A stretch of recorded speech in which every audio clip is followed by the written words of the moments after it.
Hello friends, कैसे हैं? आशा करता हूँ कि बहुत बहुत अच्छे होंगे। और जैसे आपको पता है कि जो है आरआरबी ग्रुप डी एग्ज़ाम 2026 का जो है आप लोग का आगाज़ हो चुका है और आपका एडमिट कार्ड भी आ चुका है और किस दिन आपका एग्ज़ाम है ये भी पता चल चुका है।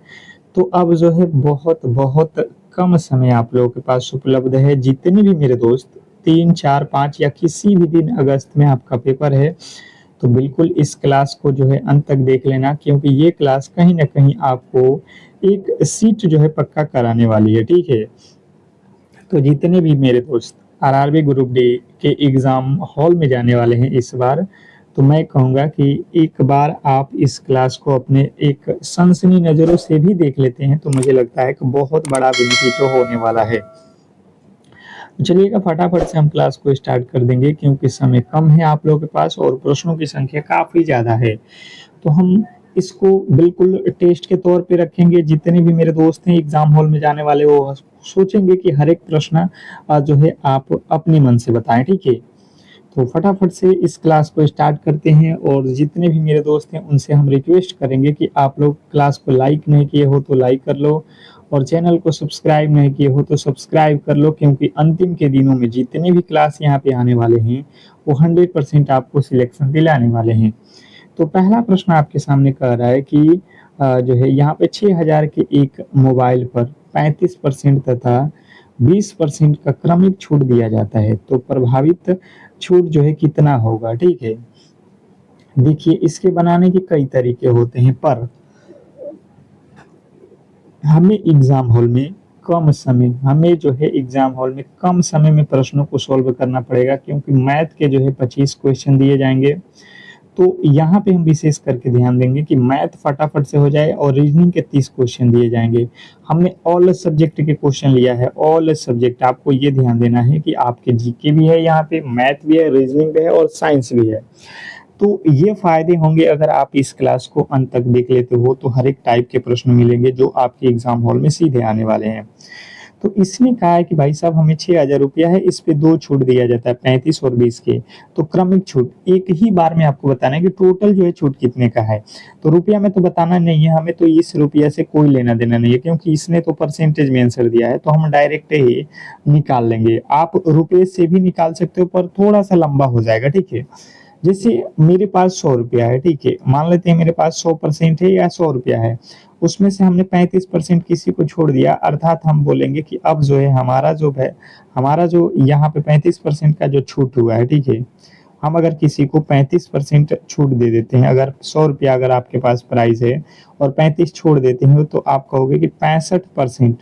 हम जो है क्या बोलेंगे कि 65% जो है आपको मिलने वाला है, 100 रुपया का सामान 65 में मिलने वाला है, ठीक है जी, कोई दिक्कत नहीं है। पर फिर से आप 20% का छूट दे रहे हो, अर्थात अब आप कह रहे हो कि भाई साहब अगर आप छूट लोगे तो 100 वाला सामान और जो है 65 का डायरेक्ट 20% घटा दीजिएगा, तो गलत हो जाएगा। आपको डायरेक्ट नहीं घटाना है, 65 का 20% निकालना पड़ेगा। तो यहाँ से आप देख लो, एक जीरो से एक जीरो कट जाएगा, 5 के पहाड़े में 13 मर्द में, 5 के पहाड़े में 2 मर्द में, 2 के पहाड़े में 4, 13 चौका 52। अब देखो, हमने जो है 100 रुपया का सामान जब 35% और 20% का छोड़ दिया, तो ये हो गया 52%। बात आपको समझ में आ रहा है कि 100 वाला सामान जो है ये 52% में हो गया। तो हमने यहाँ पे ओवरऑल कितने छोड़े गए हैं, तो 48% हमने छोड़ दिया है यहाँ पे। तो ओवरऑल आपको बताना था, जो कि ऑप्शन नंबर ए में दिया गया था। नेक्स्ट प्रश्न की ओर चलेंगे और अगला प्रश्न आपके सामने है कि पानीपत का तीसरा युद्ध किन दो जो है शक्तियों के बीच लड़ा गया था। देखिए बहुत वीवीआई प्रश्न है और पानीपत से रिलेटेड आपको पता है कि जो है हमेशा ही आपके एग्जाम हॉल वाला प्रश्न पूछ ही लेता है। आपको बताना है कि पानीपत का सेकेंड युद्ध कब हुआ था। सेकेंड युद्ध कब हुआ था, कमेंट बॉक्स में। हमने पिछले क्लास में पानीपत के प्रथम युद्ध बताए थे, इसमें जो है आप लोगों को बताना है सेकेंड युद्ध कब हुआ था। ये पूछा गया पानीपत के तीसरे युद्ध किनके बीच लड़ा गया था। तो आपको याद रखना है कि पानीपत का जो तीसरा युद्ध है ये तो लड़ा गया था मराठा एवं अहमद शाह जो है अब्दाली के बीच में। ऑप्शन नंबर ए जो है हमारा बिल्कुल सही और सटीक उत्तर है। नेक्स्ट प्रश्न की ओर चलेंगे और अगला प्रश्न है कि यदि 1 जनवरी 2012 को रविवार था तो 1 जनवरी 2013 को कौन सा दिन होगा। अब ये प्रश्न खास करके आपको ज्यादातर तंग करते हैं, कैलेंडर का प्रश्न। पर आपको ध्यान देना है कि ऐसे प्रश्न में होता कुछ नहीं, आपको थोड़े से ध्यान देना है कि प्रश्न में बोला क्या है। अगर आप समझ जाते हो तो आप आसानी से कर लोगे। जैसे मुझे दिखाई दिया तो यहाँ पे 1 जनवरी लिखा गया है और यहाँ पे भी सेम टू सेम 1 जनवरी, मतलब जब डेट समान हो। और यहाँ पे देखो ईयर देख लो, एक ईयर का गैप है, 2012 है तो 2013, मतलब पूरे के पूरे एक साल। तो हमें यहाँ पे देखना होगा कि ये साधारण वर्ष है कि लीप वर्ष है। 2012 कौन सा वर्ष है, तो ये लीप वर्ष है। क्या है, लीप वर्ष है। लीप वर्ष कैसे हुआ, तो देख लो 2012 में अगर आप 4 से भाग दोगे तो पूरा पूरा लग जाएगा, इसलिए ये लीप वर्ष है। लीप वर्ष में क्या होता है कि हम +1 कर देते हैं। लीप वर्ष में 2 प्लस करते हैं, 2 प्लस 2 करते हैं, और साधारण वर्ष में +1 करते हैं। तो ये क्या दिया है आप लोग के सामने, रविवार। रविवार में आपको 2 प्लस करना पड़ेगा। आपको ध्यान देना है कि जब भी इसमें 4 से भाग लग जाए तो ये लीप वर्ष होगा। और इसमें क्या होता है, 2 दिन प्लस हम कर लेते हैं। तो रविवार के बाद से 2 दिन प्लस करोगे तो रविवार के बाद से सोमवार, और यहाँ पे हो जाएगा मंगलवार। ट्यूसडे जो है आपके बिल्कुल सही और सटीक उत्तर है, जिन्होंने ऑप्शन नंबर वी को चुना है। जिन्होंने भी ऑप्शन नंबर वी को चुन रखा है, ये बिल्कुल सही और सटीक उत्तर है। नेक्स्ट प्रश्न की ओर चलेंगे। अगला प्रश्न आपके सामने है, ब्रह्म समाज की स्थापना का श्रेय किस समाज सुधारक को जो है दिया जाता है। ब्रह्म समाज की जो है स्थापना का श्रेय किस समाज सुधारक को दिया जाता है। Question number 4। चौथे नंबर प्रश्न के जो राइट उत्तर है, जिन्होंने बताया है राजा राम मोहन राय। ऑप्शन नंबर ये जो है आपके बिल्कुल राइट उत्तर है। मैं फिर कह रहा हूं कि जितने भी मेरे दोस्त हैं जो इस क्लास को देख रहे हैं, बिल्कुल क्लास को लाइक कर लो और चैनल को सब्सक्राइब कर लो, क्योंकि ये क्लास कहीं ना कहीं आपको सिलेक्शन दिलाने वाला है। ठीक है, तो आप डेली क्लास को करो। अंतिम के दिनों तक हम ये क्लास रखेंगे जब तक आपके एग्जाम समाप्त नहीं होते हैं आरआरबी ग्रुप डी। तो जितने भी मेरे दोस्त हैं उनसे हम तो रिक्वेस्ट ही कर सकते हैं। अगला प्रश्न क्वेश्चन नंबर 5, हमारे सौर मंडल का सबसे विशाल ग्रह कौन सा है। हमारे सौर मंडल का सबसे विशाल ग्रह कौन सा है। Question number 5। 5वें नंबर प्रश्न के जो राइट उत्तर है बताने की कोशिश करेंगे सभी लोग। क्वेश्चन नंबर 5, क्वेश्चन नंबर 5 पे आ चुके हैं। क्या पूछा गया, हमारे सौर मंडल का सबसे विशाल ग्रह कौन सा है। क्वेश्चन नंबर 5 के जो राइट उत्तर है, अगर आपसे बात की जाए विशाल का, तो बृहस्पति होता है सबसे विशाल ग्रह। ऑप्शन नंबर ए जो है हमारा बिल्कुल सही और सटीक उत्तर है। जितने भी मेरे दोस्त ऑप्शन नंबर ए को चुने हैं उनके बिल्कुल राइट उत्तर है। नेक्स्ट प्रश्न आपके सामने है कि यदि 3 संख्याओं का योग यहाँ पे दिया गया है 240 है, दूसरी संख्या पहली संख्या का इतना है,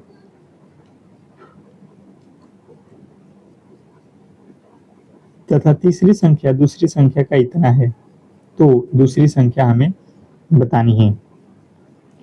अब ऐसे प्रश्नों में हमें क्या करना होता है कि हमें अनुपात बनाना होता है। सबसे पहले अनुपात बनाएंगे किसका किसका, तो ये हो गया पहली संख्या, ये हो गया दूसरी संख्या, और ये हो गया आपका तीसरी संख्या। ठीक है, कोई दिक्कत नहीं है, कोई दिक्कत नहीं है।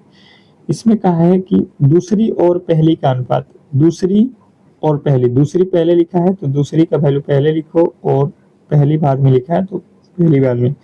फिर लिखा है तीसरी और दूसरी, तीसरी और तीसरी पहले लिखना है आपको और दूसरी बाद में लिखना है। अब यहाँ से खाली है तो इधर 3 बढ़ेगा और इधर भी खाली है तो 3 बढ़ जाएगा। अब देख लो यहाँ से 3 दूना के 6, यहाँ पे 3 तो सब में है, हम 3 से 3 काट देंगे तो ये हो जाएगा 2:3:2। ये तो हो रहा है, हम देख रहे हैं तो 3 2 5 2 7, ये तो 7 हो रहा है। ये कह रहा है कितना है, 421। कहीं पे गड़बड़ है क्या भाई साहब, कहीं पे गड़बड़ है, कहीं पे गड़बड़ है क्या। देखिए यहाँ पे प्रश्न में थोड़ा सा गलती हुआ है कहीं ना कहीं। यहाँ पे जो है अंक होना चाहिए 210। ठीक है, कहीं ना कहीं गलती है यहाँ पे, या यहाँ पे अनुपात में थोड़े से कंफ्यूज है क्योंकि 5 3 दो 5 दो 7 हो रहा है, तो यहाँ पे 7 बराबर यहाँ पे होना चाहिए, 7 तरीके का 30। तो इस तरीके से आपको किसका बताना था, दूसरी संख्या क्या है 3, तो 3 गुणे 30, 30 या 90 जो है यहाँ पे आंसर होना चाहिए। ठीक है, इसको हम देख लेंगे कि गलती कहाँ पे है अगले क्लास वाले में।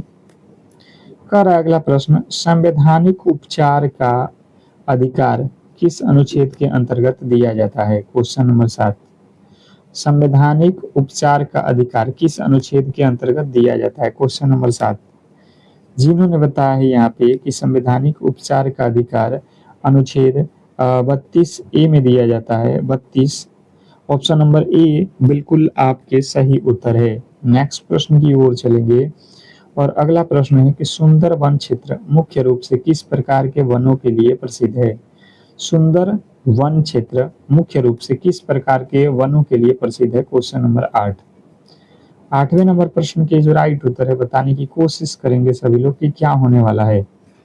क्वेश्चन नंबर 8, जितने भी मेरे दोस्त हैं जो बता रहे हैं कि सुंदर वन क्षेत्र जो है यहाँ पे आपके मैग्रो वन के लिए प्रसिद्ध है। मैग्रो वन, ऑप्शन नंबर ए हमारा बिल्कुल सही और सटीक उत्तर है। जितने भी मेरे दोस्त ऑप्शन नंबर ए के साथ गए हैं।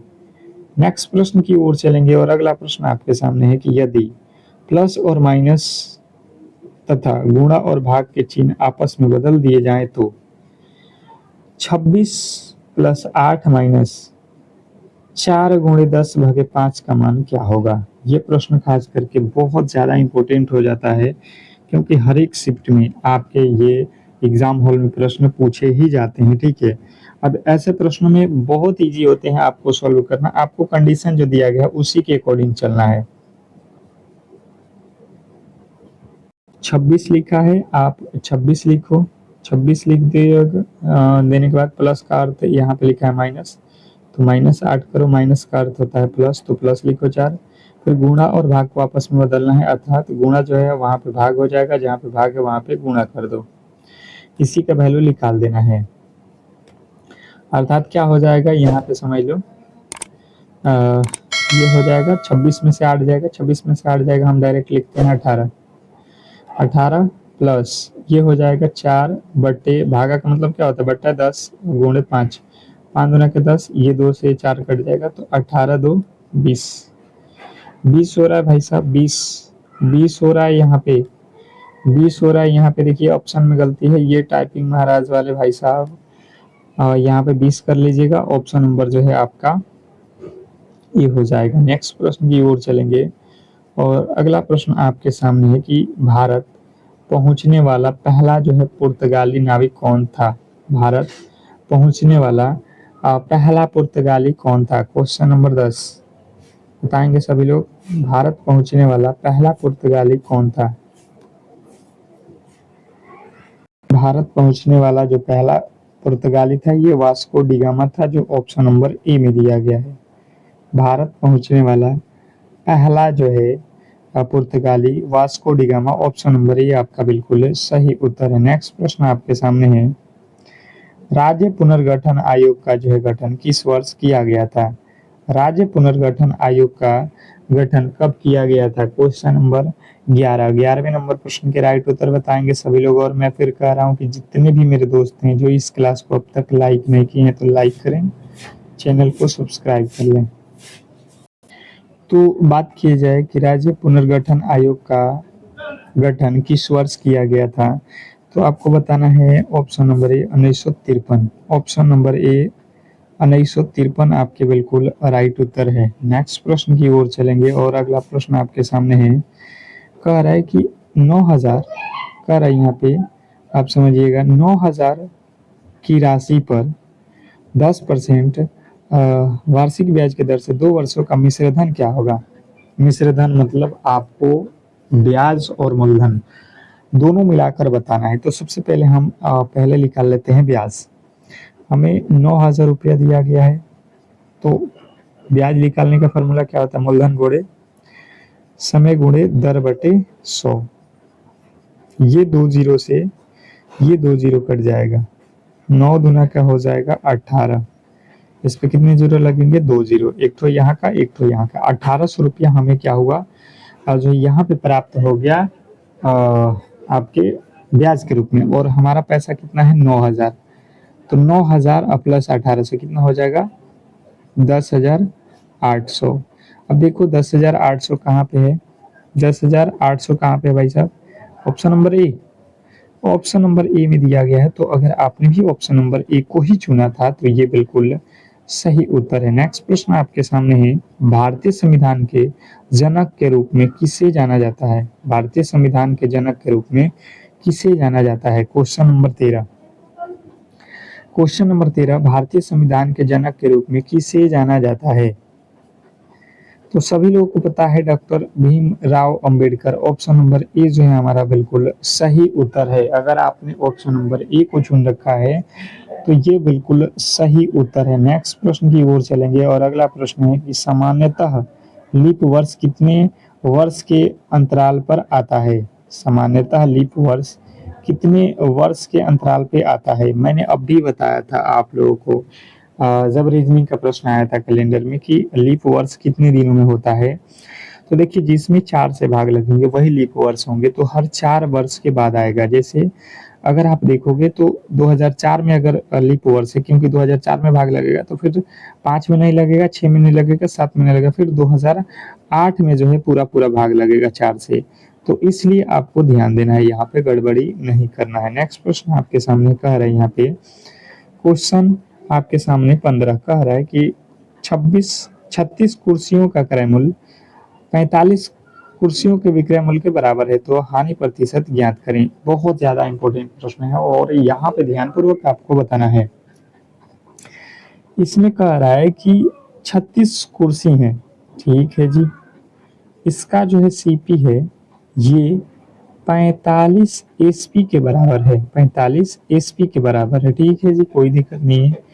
यहाँ से सीपी कितना है 45 है, और यहाँ से एसपी कितना है, तो आप इधर वाला एसपी हो जाएगा 36। मतलब हमने कोई सामान 45 का खरीदा और बेचा कितने में 36 में, तो हमारा जो लॉस हुआ यहाँ से लॉस ही होगा। 45 रुपए का सामान अगर हम 36 में बेचते हैं तो 9 रुपये का हो जाएगा, कितने पर 45 पर, और गुणे 100।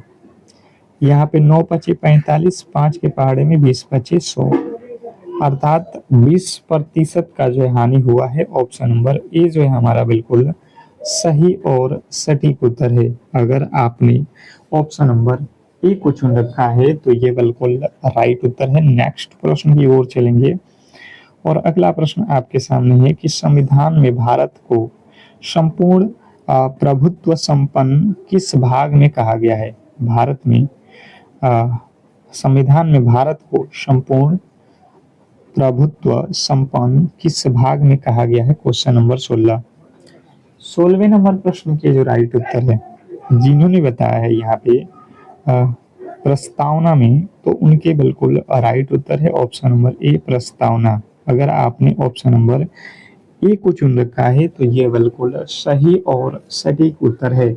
जितने भी मेरे दोस्त ऑप्शन नंबर ए को चुने हैं उनके बिल्कुल राइट उत्तर है। नेक्स्ट प्रश्न की ओर चलेंगे और अगला प्रश्न आपके सामने है, यदि रेशमा रिहाना के घर से 500 मीटर दक्षिण जाती है। अब देखिए सबसे पहले आपको दिशा पता होना चाहिए। दिशा मैंने आप लोगों को बताया है कि ऊपर होता है उत्तर, ये ऊपर उत्तर होता है, ठीक है। नीचे क्या होता है दक्षिण, ये पूरब और ये पश्चिम होता है। ये 4 दिशाएं आपको पता है। तो अगर हम यहाँ पे खड़े हैं तो हम नीचे आ जाएंगे तो दक्षिण में हो जाएगा 500 मीटर। फिर उसके बाद से जो है 500 मीटर पूरब जाती है, 500 मीटर पूरब, अर्थात यहाँ से इधर जाएंगे तो पूरब हो जाएगा 500 मीटर। फिर उसके बाद दाहिने मुड़ती है और 500 मीटर दाहिना साइड, दाया साइड अर्थात नीचे की तरफ जाना पड़ेगा भाई साहब। तो इसको हमें फिर से लिखना पड़ेगा भाई साहब। हम यहाँ पे खड़े हैं, इधर आएंगे, फिर इधर आएंगे, फिर इधर आएंगे। ये 500 चला, फिर ये 500 चला, फिर ये 500 चला, चलती है और अंत में 1 किलोमीटर चलकर कॉलेज पहुंच जाती है। फिर कह रहा है कि अंत में 1 किलोमीटर दाएं और 500 मीटर चलती है, फिर जो है 1 किलोमीटर चलकर कॉलेज पहुंच जाती है। तो कॉलेज रिहाना के घर से किस दिशा में है? तो 1 किलोमीटर चलती है, अर्थात ये जो दूरी है और आगे बढ़ जाती है। ये और आगे 1 किलोमीटर जाएगा तो हम यहाँ पे है, तो यहाँ से देख लो ये दिशा कौन सा बन रहा है, ये कौन सा दिशा बन रहा है, देख लो दक्षिण दक्षिण पूरब। ये कौन सा दिशा बन रहा है? दक्षिण पूरब, ऑप्शन नंबर बी।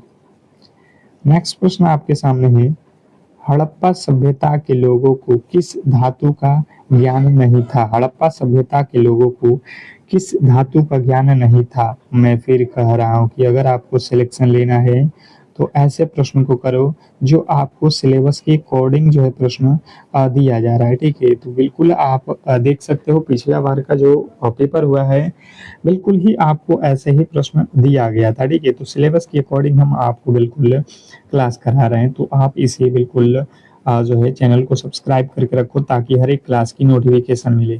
तो हड़प्पा सभ्यता के लोगों को लोहे के धातु के बारे में नहीं पता था, ऑप्शन नंबर सी जो है हमारा बिल्कुल सही और सटीक उत्तर है। नेक्स्ट प्रश्न की ओर चलेंगे।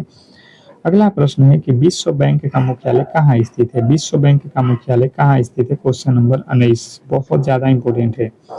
विश्व बैंक का मुख्यालय कहाँ स्थित है? Question number 19। 19वें नंबर प्रश्न के राइट उत्तर बताएंगे, विश्व बैंक का मुख्यालय कहाँ स्थित है? Question number 19। जितने भी मेरे दोस्त बता रहे हैं वाशिंगटन डीसी, उनके बिल्कुल राइट उत्तर है ऑप्शन नंबर ए। अगर आपने भी ऑप्शन नंबर ए को ही चुना है तो ये बिल्कुल सही उत्तर है।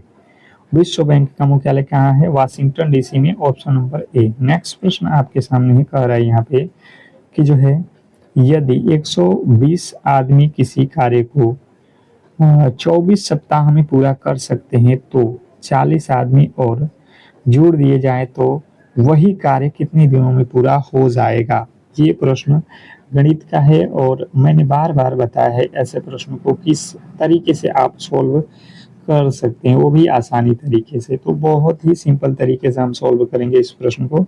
जैसे 120 आदमी है और किसी काम को 24 सप्ताह में कर सकते हैं, ठीक है। तो कह रहा है कि इतने आदमी जोड़ दिए जाए तो कितने दिनों में होगा, ठीक है, कोई दिक्कत नहीं, ये सप्ताह में दिया गया। अब देखिए 120 एमडीएच वाला फॉर्मूला हमें लगाना है, दिन गुणे सप्ताह, व्यक्ति गुणे दिन। तो अब यहाँ पे व्यक्ति 40 आदमी और जोड़ दिए जाते हैं, पहले व्यक्ति थे 120, 40 और जोड़ दिए जाएंगे तो व्यक्ति हो जाएंगे 160। तो कितने सप्ताह वीक लगेंगे, ये वीक दिया गया है यहाँ पे देख लो, 24 सप्ताह लगे हैं इसलिए ये 1 0 से 1 0 कट जाएगा, 8 दूना के 16, 8 तिरिके 24, 2 के पहाड़े में ये हो जाएगा आपका 6, तो 6 और यहाँ पे कितना हो जाएगा 3, 6 18 और क्या है ये वीक।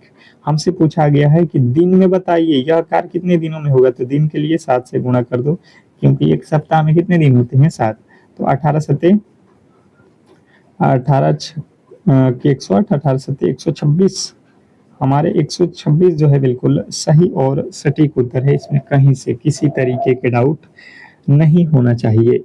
नेक्स्ट प्रश्न की ओर चलेंगे और अगला प्रश्न है कि पहली पंचवर्षीय योजना में किस क्षेत्र को सर्वोच्च प्राथमिकता दी गई थी? पहली पंचवर्षीय योजना में किस क्षेत्र को सर्वोच्च प्राथमिकता दी गई थी? क्वेश्चन नंबर 21वें के जो राइट उत्तर है बताने की कोशिश करेंगे सभी लोग। क्वेश्चन नंबर 21, पहली पंचवर्षीय योजना में किस क्षेत्र को सर्वोच्च प्राथमिकता दी गई थी? तो जितने भी मेरे दोस्त बता रहे हैं कृषि को, ऑप्शन नंबर ए आपके बिल्कुल राइट उत्तर है। जितने भी मेरे दोस्त ऑप्शन नंबर ए को बता रहे हैं उनके बिल्कुल राइट उत्तर है। नेक्स्ट प्रश्न की ओर चलेंगे और अगला प्रश्न आपके सामने है, अकबर के नवरत्नों में वित्त व्यवस्था का दायित्व किसके पास था? बताएंगे, अकबर के नवरत्नों में वित्त व्यवस्था का दायित्व किसके पास था? क्वेश्चन नंबर 22, 22वें नंबर प्रश्न के जो राइट उत्तर है बताएंगे सभी लोग। क्वेश्चन नंबर 22 पे आ चुके हैं और जितने भी मेरे दोस्त बता रहे हैं टोडरमल, उनके बिल्कुल राइट उत्तर है ऑप्शन नंबर ए टोडरमल। जिन्होंने ऑप्शन नंबर ए को चुन रखा है उनके बिल्कुल सही और सटीक उत्तर है। नेक्स्ट प्रश्न की ओर चलेंगे और अगला प्रश्न है, ईस्ट इंडिया कंपनी की ईस्ट इंडिया कंपनी को इंग्लैंड की महारानी द्वारा जो है चार्टर किस वर्ष दिया गया था? ईस्ट इंडिया कंपनी को इंग्लैंड की महारानी द्वारा चार्टर किस वर्ष दिया गया था? Question number 23। 23वें नंबर प्रश्न के राइट उत्तर हो जाएगा 1600 ईस्वी। ऑप्शन नंबर ए जो है हमारा बिल्कुल सही और सटीक उत्तर है। जितने भी मेरे दोस्त ऑप्शन नंबर ए को चुने हैं उनके बिल्कुल राइट उत्तर है। नेक्स्ट प्रश्न आपके सामने है, यदि कुछ कैलकुलेटर पत्थर हैं, सभी कैलकुलेटर पेन हैं तथा कुछ कैलकुलेटर ऑक्टोपस नहीं है तो कौन सा निष्कर्ष निरूपित कर सकता है? Question number 24। देखिए यहाँ पे जो दिया गया उसके अकॉर्डिंग आप समझो, कुछ कैलकुलेटर पत्थर हैं, सभी कैलकुलेटर पेन हैं। यहाँ पे देखिए कुछ कैलकुलेटर ये है, मान के चलो कैलकुलेटर है, इसका सभी जितना भी कैलकुलेटर है ये सभी के सभी क्या है? पेन है। ये पेन के अंदर है। ये कह रहा है कुछ पेन पत्थर हैं, कुछ पेन पत्थर हैं। अब पेन पत्थर, यहाँ पे तो लॉजिक पेन पत्थर वाला यहाँ से आएगा। कोई कैलकुलेटर ऑक्टोपस नहीं है, ऑक्टोपस अलग है किससे? कैलकुलेटर से। अच्छा, उसके बाद से कह रहा है कुछ, यहाँ पे पहला लाइन देखिए, कह रहा है कि कुछ कैलकुलेटर पत्थर है, कुछ कैलकुलेटर का कुछ हिस्सा क्या है? पत्थर है। माउंटेन। अब यहाँ पे आ जाओ, कुछ पेन पत्थर है तो देख लीजिए बिल्कुल पेन का कुछ हिस्सा, ये पेन का जो कुछ हिस्सा ये पत्थर में आ ही रहा है, बिल्कुल पहला वाला सही है, पहला वाला ही सही है। नेक्स्ट प्रश्न आपके सामने है, कह रहा है कि भारतीय संसद में कुल कितने सदन होते हैं? मैं फिर कह रहा हूँ कि क्लास को आप लाइक कर लो और एक बार क्लास को शेयर कर दो। ये जो होता है क्लास, ये सिलेक्शन वाला होता है, ठीक है। भारतीय संसद में कुल कितने सदन होते हैं? तो आपको पता है कि भारत में 2 सदन है, एक निम्न सदन है, एक उच्च सदन है। ऑप्शन नंबर ए वाले जितने भी मेरे दोस्त हैं उनके बिल्कुल राइट उत्तर है। अगला प्रश्न है, कह रहा है कि एनडीपी का पूरा नाम क्या है? एनडीपी का पूरा नाम क्या है? Question number 26। 26वें नंबर प्रश्न के राइट उत्तर बताएंगे कि एनडीपी का पूरा नाम क्या है। क्वेश्चन नंबर 26 पे आ चुके हैं, फटाफट से आपके राइट उत्तर आना चाहिए। एनडीपी का पूरा नाम फुल फॉर्म क्या है? तो ये जो होता है आपको याद रखना है, नेट डोमेस्टिक प्रोडक्ट। नेक्स्ट प्रश्न की ओर चलेंगे और अगला प्रश्न है कि बक्सर के युद्ध में अंग्रेजों का सामना किससे हुआ था? बक्सर के युद्ध में अंग्रेजों का सामना किससे हुआ था? बहुत ज्यादा इंपॉर्टेंट प्रश्न है। पूछा गया है कि बक्सर के युद्ध में अंग्रेजों का सामना किससे हुआ था? आप फटाफट से अपने राइट उत्तर बताएंगे। यहाँ पे 4 ऑप्शन दिए गए हैं, चारों में से जो भी लगता है आपको आप बताने की कोशिश करेंगे। तो ये था मीर कासिम शुजाउद्दौला एवं शाह आलम द्वितीय। नेक्स्ट प्रश्न की ओर चलेंगे और अगला प्रश्न है, रॉलेट एक्ट किस वर्ष लागू किया गया था? रॉलेट एक्ट किस वर्ष लागू किया गया था? बहुत बेहतरीन प्रश्न है आपके सामने। क्वेश्चन नंबर 28, रॉलेट एक्ट किस वर्ष लागू किया गया था?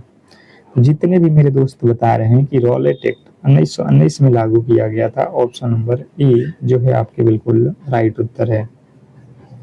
नेक्स्ट प्रश्न की ओर चलेंगे और अगला प्रश्न आपके सामने है, बताने की कोशिश करेंगे सभी लोग। कह रहा है यहाँ पे, मध्य प्रदेश को प्रातः किस उपनाम से जाना जाता है? मध्य प्रदेश को प्रातः किस उपनाम से जाना जाता है? Question number 29।